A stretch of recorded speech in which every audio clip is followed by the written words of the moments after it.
housing. It's just like a farmhouse. I have my 18 points to go out, very close to the river, with straight fence that is secure. That's where the cable side is. So, this one here is basically a hatching, for hatching fish.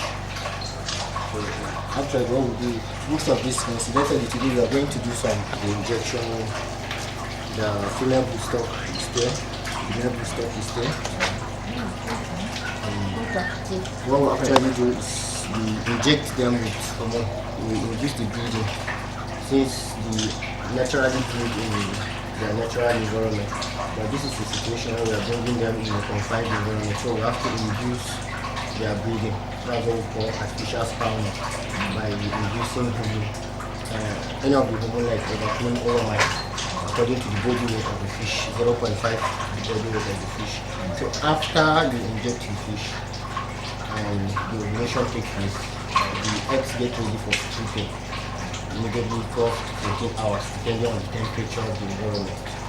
So when you strip the egg, then you dissect the male, and then you collect the sperm, and then you fertilize the egg, and then you spray it in the tank and allow it to fertilize and swim. So that happens after 24 hours. So basically, most of the activities today I'm going to conduct them practically. Also expecting students from Taraba Business School, and they are coming. We are going to conduct practicals together with them. For the purpose of your coming, I just said let me give you a brief introduction so that I can show you the distance we have here, and then maybe the tilapia species. So that because very soon they will be arriving for their class. I am also part of their lecturer for Taraba Business School. I lecture them as well. I'm also a casual lecturer with ABU, College of Agriculture and Animal Science, Mandu, Kaduna. So this is basically what I did. That one there is a casual basis. Thank you. So the eggs get ripened, it's like a catalyst. So after injecting the female, 12 hours depending on temperature after injection, the eggs is going to be ready for stripping. So I'll now strip out the egg. After stripping the egg, I'll dissect the male. Then using this saline solution, I'm going to fertilize them in a container and then spray them in the tank. After 24 hours, the fish is going to hatch and they will now start swimming. Example is like this one here that I've just done. Cannot even see them. Yeah, some piece of them here.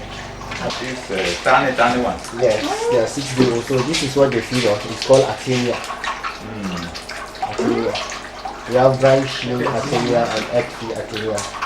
And then we can also feed them with coppers, 0.01 to 0.2 ml. How are they fed? When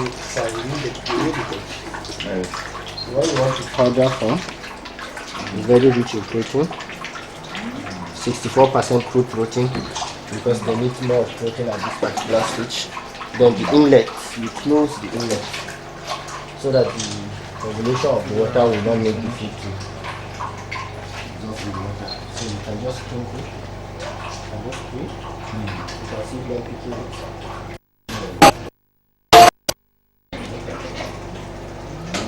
Very nice such that attract them. They now come to the surface. They are called surface feeders. Tilapia are bottom feeders. These are surface feeders.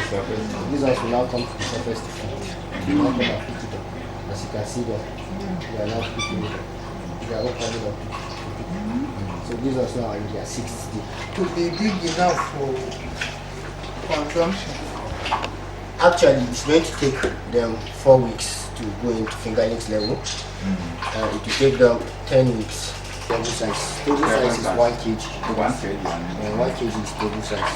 So at most, if we manage it very well, good water quality parameters, we feed them timely, and then we take very good care of them, give them the required vitamins they need. The maximum is How many of these things do you use to feed them in a month? Each hatching batch is going to consume just 18 of overcome. 18. In a month? In a month. How cheap is it? This one?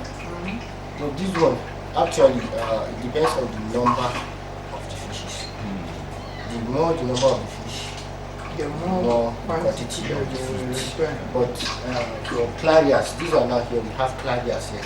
Yes. Before they grow, from this stage, what we calculate, when you want to calculate the feed you are using feeding them, so that you are going to calculate what you spend for your farm profit. These ones, they have a conversion ratio of, before they grow to 1 kg, they will consume 1 kg of feed. They will now convert 1 kg of feed to 1 kg of flesh. So if you have 5,000 fish here now, Yes. that means you need 5,000 kg of feed. If a kg of feed is 1,000, then that means you are buying a feed that is worth 5,000 times 1,000. That's the calculation for the money of your feed. It's just simple as that. From there you can deduct how much is for your feeding. So, for example, in this container, how many this thing will you take? This one is going to contain 20 to 25,000 fingerlings. 5,000 fingers. Fingerlings, yes. By the time they grow bigger, Yes. will you share them out or this container can Actually, contain them? I grow them here for a period of 3 to 4 weeks. After that period, I move them to eating pots, where they will grow. How do you call move it- them? Right. You have there are containers behind them. Yes. Early in the morning, we move them in the morning. When we move them, we don't feed them. For instance, if I'm going to move them in the morning tomorrow, I will not feed them in the night. So very early, as Starve early them. as 6, I'll starve them. Then very early as 6, I will now move them to the location of where I want to relocate them to. After disinfecting that new environment, then I can go and acclimatize them there. Yeah. But like this one, if you want to take it far away, Yeah. what method will you use? You use jerrycan. You just perforate a jerrycan. Maybe you go and bring a sample of a jerrycan for the transportation. You have a lot of them there. You just perforate that 50 liters of jerrycan. Then you put them inside and put water. Because of stress, they will definitely be stressed on the way. You apply aqua syrup, aqua flash. Especially when you are traveling with them to a far distance. Aqua flash. Yes. So you just apply 2 spoons in 1 liter of water. Yes. And you have already mixed the aqua flash. Yes. Then you just add half liters of the aqua flash into each container. So after every 4 hours of the joint, you add a little quantity of fresh fish. There are vitamins, there are antiviral, but among them all this is called bloodborne. It's a foreign drug. It's really a bacterial drug. Yes. It's the most effective drug in hatchery. It attacks even aremonas. So by the time you have this, you have at least 90% survival rate, because mortality in hatchery is Yes. very, very high. But when you have the right drugs and everything, Use it. you get it right. With drugs like this. How much do you get this one here? This one is being bought at 6,000 naira. But it can serve you for more than 3 months. Or it can Yes. serve you for more than You 3 can months? see the kind of water. Yes. As I'm pressing it, you can see it's dropping. It was 10 milligrams. It's at 10. That's 10 milligrams. Yes, then I can put it in 1 liter of water. It's differently from the way we raise our normal fish. They are raised in different pattern, especially the treatment of vitamin. Like for the female, vitamin A helps in the production of eggs. Since we are going to require eggs at an out-season period. What is solidifying here? Okay. What is this? Their faces. After they have finished eating, they will pass in their faces inside the water and then eating food. So what happens is, after they have finished eating, so this one is called siphon, and we use it to siphon. This one, you channel it inside the water. Like these ones there that are solidified. As it's channeled there. We use this.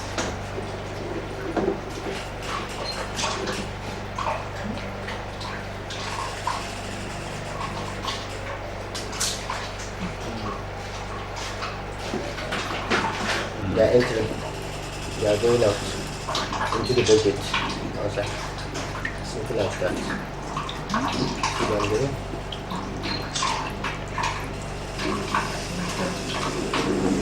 So by the time you do this for 30 minutes, you find that you have a clean water. So after doing this for 30 minutes, you see that you have siphoned. It should be done every morning. Every morning, then you do this. There's always a disinfectant. Very clean and very neat, very fast. You want to use for the hatching. Yeah. Okay, for the purpose of today's hatching, I only brought 5. No, I mean if you are to These concrete ones. Like the ones I use for my tilapia. They are actually for this I can hear water dripping. From where is the water coming? Okay. From where is the water coming? from the tank outside. Yes, I start outside. So you are asking the other one to put it.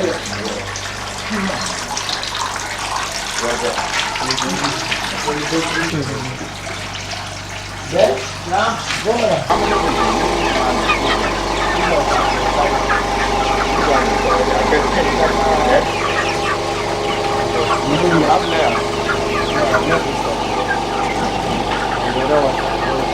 Water from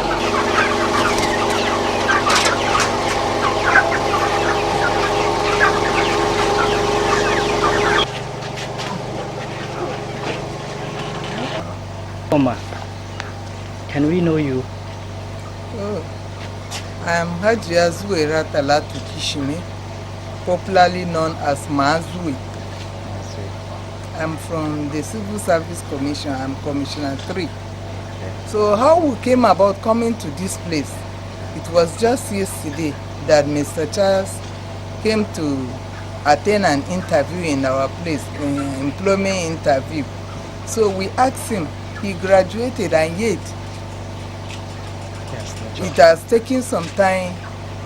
We care to know what he has been doing since graduation. So he told us that he is into farming, the fishing, fish and some other things. So we say we pick interest and we ask him to give us his number, even to come and see for our eyes, and if possible, when it is ready to dispose of the product of this place, we will be able to also buy and use in our homes. Okay, now that you came, what's your assessment to all I'm that you have so seen? impressed. I was making the comment that a lazy person cannot do this work. An aged person like us that have retired cannot do this work, because it is indeed effort demanding and time consuming, and you need a lot of patience to be able to do this, and more so it is capital intensive. Even the container that they are using for breeding the fish is costly.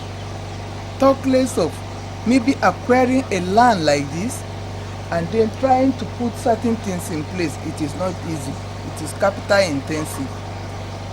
Now, as a government official, now you came and you saw it yourself. What advice do you have for young entrepreneurs like this child, and what support a government would offer to such entrepreneurs? I cannot be speaking on behalf of government, but I can only give advice that such an effort that he has put in place, it will be good for him to go to the Ministry of Agri, who are concerned with this type of businesses, for them to come and see and be impressed the way we are being impressed, and from there it can grow into something bigger than what we have seen, and they could also give him assistance through mere looking at the place. So what call do you have for the young one that are maybe outside? They should try to be self-reliant. He graduated, he could not get a job, he has been on his own to at least make livelihood. So if everybody will be like him, by not staying idle, we should try to be self-employed. by at least doing something to earn a living. Visit this young entrepreneurs farm, and you have seen all the activities that's taking place in the farm. Not only fishing, we have poultry farm, dog, and also maize farming. What is your assessment on that? In fact, to be candid, I'm very, very impressed.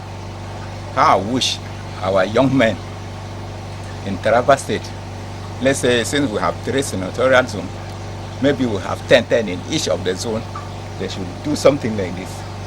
And then when they have done it like this, I hope within 5 years, they will be able to feed the nation. But that's the way I look at it.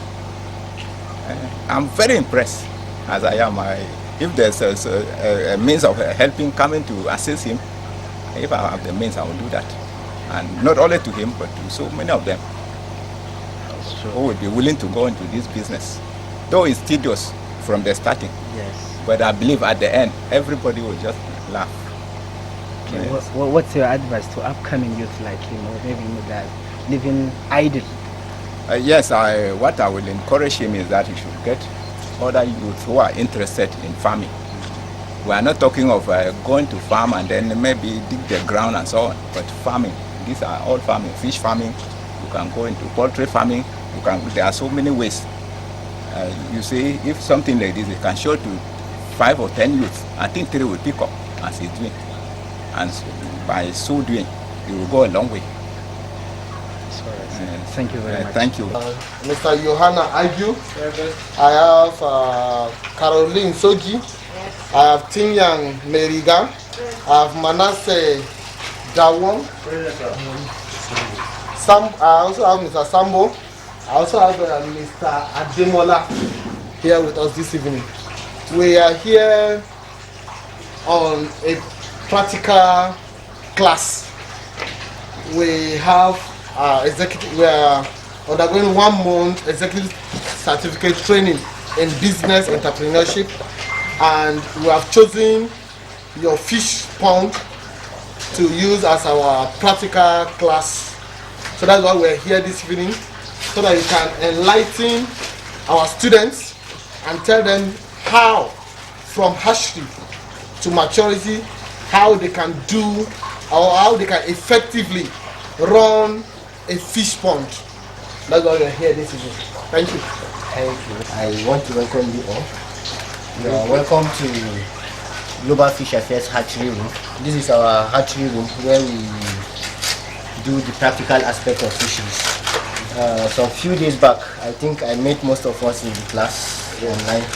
We were discussing about 1 or 2 stuff, and I promised that at least we'll have an opportunity to do some of the practical, because some of these things, if you don't do them practically, the theoretical aspect will just end up confusing you. So I just hope that the few practical aspects we're going to take this evening, we're going to combine it with the little notes I dropped for us, and I think it will improve our mood. Alright, so by way of introduction, I want to say that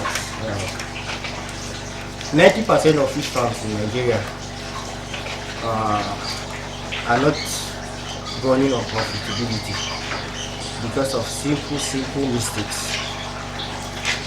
We have this attitude of, number one, especially hatching hygiene, doing your things the right way. We like doing things anyhow. So by the time we just get the little procedures in hatching, and we can keep to keeping the hygiene and water quality parameters, I think you can be able to hatch a fish, you can be able to grow it to a table size, and then you can sell it profitably. So another aspect that people do have problem with in Nigeria is record. We don't like keeping records. By the time I'm in the farm today and I want to buy string of 20 naira, I will just buy it. I don't want to keep records, and then by the end of the year I wouldn't know how much I've spent or whether the business is profitable or not. So without wasting much of our time, I would want to just briefly introduce us to some of the equipment we have here before we can then run a little bit of the hatchery process. It's a pH scale.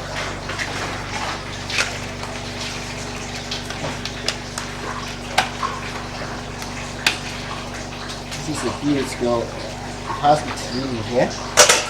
The pH of the water is very, very important to the survival of your fish. We have an optimal pH range of water that is good for rearing a fish. So by the time the water is out of that range, it's going to be lethal to that fish. So normally, the pH should not exceed 8, from 6.8 to 8 ppm. So from here you can see different colors of the specifications of when you want to test your pH. So it's just a simple tool, which it might take us time if I want to show us how to use it, but when you are interested you can go through the manual. I can show you the practical aspect because of time. When you want to inject your fish, you have to take the weight of the fish, because you will do your injection according to the weight of the fish. For this one now, this is a species called Clarias gariepinus, the one we are going to inject today. So Clarias gariepinus injection is done at 0.5 body weight. That means if the weight of this Clarias is 1 kg, I will multiply that 1 kg by 0.5. What it gives me is what I'm going to use in the milligram. Okay. That's the dosage. That's 0.5, the body weight for Clarias gariepinus. So we are going to do the weighing later on, and then you see how it works. This is saline, the normal saline. So this one we use it after stripping the eggs. After injecting the fish, we collect the eggs and mix it with the milk. This one will help with the fertilization of the eggs, and the eggs comes in a very sticky liquid, so that the eggs will not stick to each other. So this saline will help giving a separation between one egg and another, so that there will be no separation. By the time they operate in one place, it's going to, because immediately they hatch, they are already living things. So by the time you compact them together, there will be deoxygenation and it will lead to mortality. We have the temperature. The thermometer is there, is hung. Please monitor your temperature. Most of the things we have here are the drugs, Aqua Flash for stress, multivitamin, Keprosil, blood gum. All these ones are for fish treatment. In case of any outbreak, you read the specification and then you observe the symptoms. And for blue stocks, it enhances egg production. This one is also for antivirus. This one is appetizer. It makes them eat. By the time they eat more, this is their feed.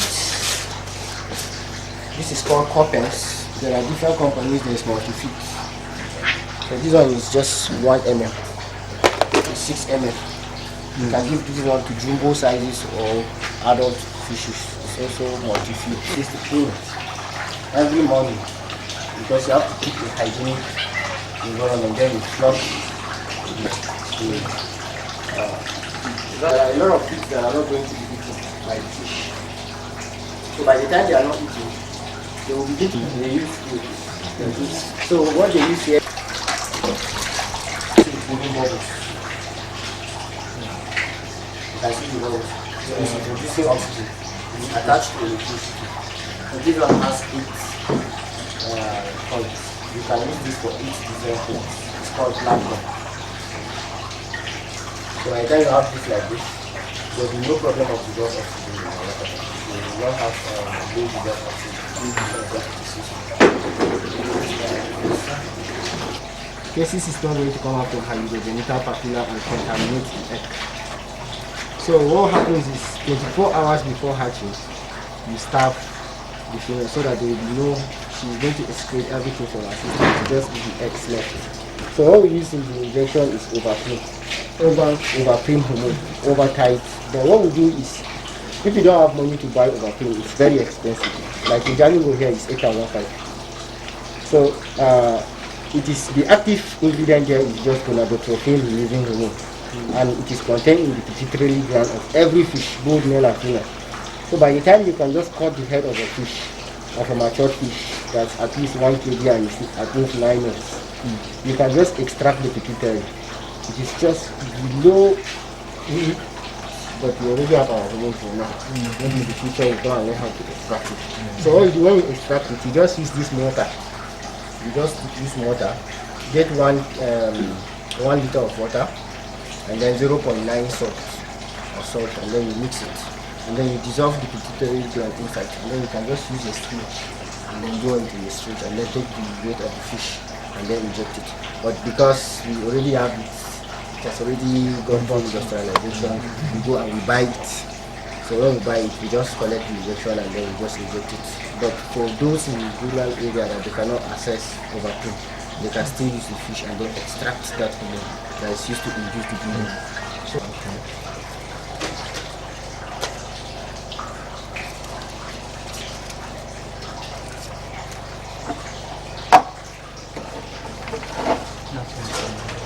How do you differentiate it? one of the students will pick it will differentiate it together. Hold the head. Just here. Make sure your hands is here. Cool. Press it very hard. Very, very hard. Aha. Very well. So you can see that this is called the urogenital papilla. You can see that it is elongated. You can see it. So it tells you that it is a male. Okay. From the size of the head, you can also know that it's a male or a female. Which verse? Yeah. You can see the urogenital papilla, right? It is elongated out. When we check that of the female, you see that it is extended inside and it is reddish. Okay.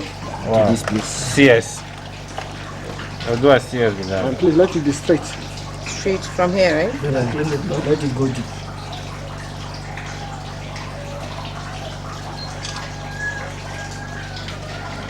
Okay. Wow. Alright, use your hand. Are they going to stitch the place back in? Yes. I should use my hand too. And go with the razor. So you use your hand to open it up. Open it. Okay.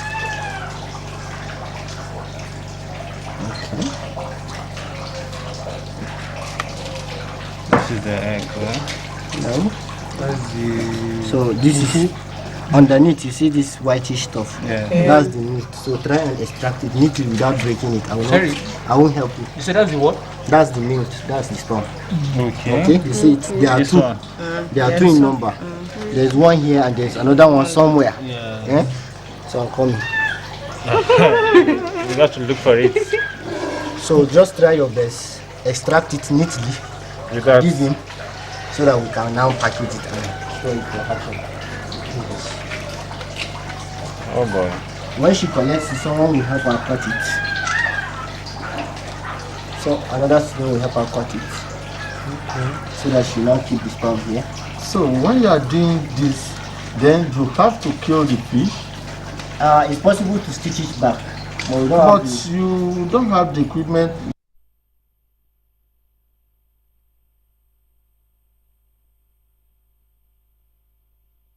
The fish has to go. yes. The Mm. male You're has to- sacrificing That is the two there. Okay. The man will lay down his life for the female. Wow. so whitish, very whitish, to tell you that the sperm is very mature to hatch an egg. Oh, oh. Then you preserve it. Cover it. Yes, on the surface. Another bed.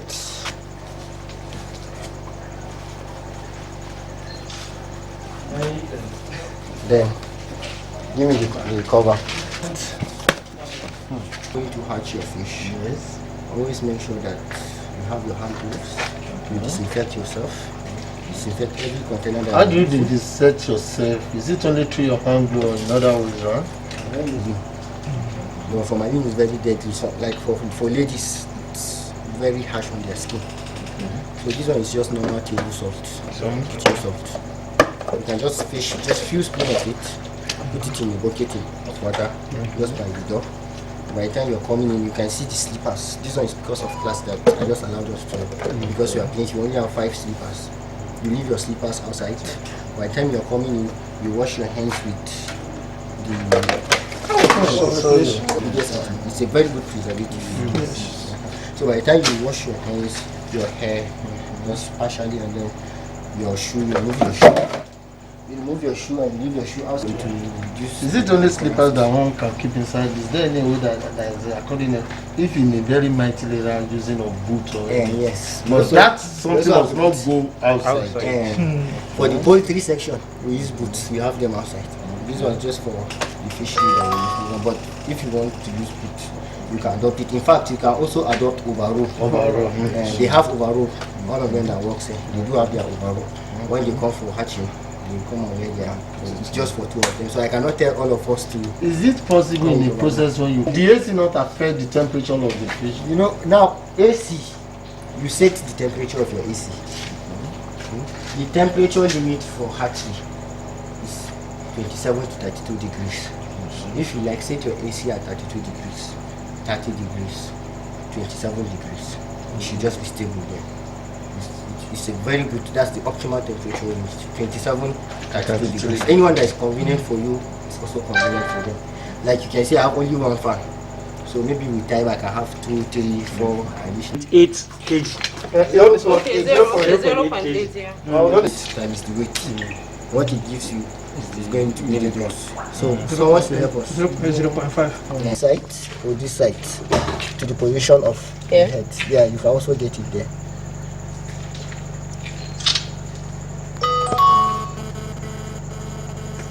Very good. Then you rub it.